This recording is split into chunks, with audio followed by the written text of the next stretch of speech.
സൂറ അൽ ബഖറയെ കുറിച്ചും സൂറ അന്നസിനെ കുറിച്ചും ഒക്കെ ഇവിടെ സൂചിപ്പിച്ചു. അതിൽ കൃത്യമായി പറയുന്നുണ്ട്, നമ്മൾ അന്നും സങ്കല്പിക്കാത്ത കാര്യങ്ങൾ അതിൽ പറയുന്നുണ്ട്. ഒരുവന്റെ ആത്മാവിന് താങ്ങാവുന്ന ഭാരം മാത്രമേ ഏൽപ്പിക്കപ്പെട്ടിട്ടുള്ളൂ. അതിന് വിരുദ്ധമായി ഒന്നും ചെയ്യരുത്. അളവിലും തൂക്കത്തിലും വേതനത്തിലും നീതി പുലർത്തണം. പിന്നീട് പ്രവാചകൻ അതിനെക്കുറിച്ച് നന്നായിട്ട് വിശദീകരിക്കുന്നുണ്ട്. ഒരുവൻ അധ്വാനിച്ചു കഴിഞ്ഞാൽ അവന്റെ വിയർപ്പ് ഉണങ്ങുന്നതിന് മുമ്പ് അവന് വേതനം കൊടുക്കണമെന്ന്. എല്ലാ തൊഴിലും മഹത്തരമാണ്.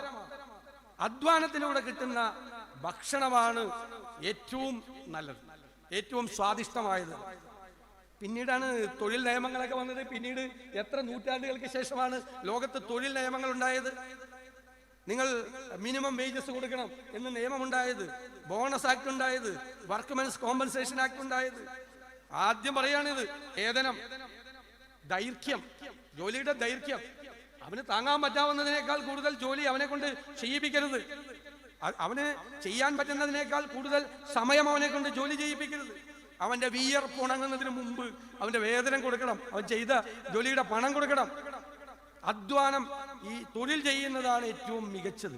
എല്ലാ തൊഴിലും മികച്ചതാണ്. ഇതൊക്കെ ഒരു പുരോഗമന ആശയങ്ങൾ, വിപ്ലവകരമായ വ്യതിയാനങ്ങൾ നമ്മുടെ നാട്ടിൽ ഉണ്ടായ കാലത്താണ് നമ്മുടെ നാട്ടിൽ ഇതൊക്കെ നിയമങ്ങൾ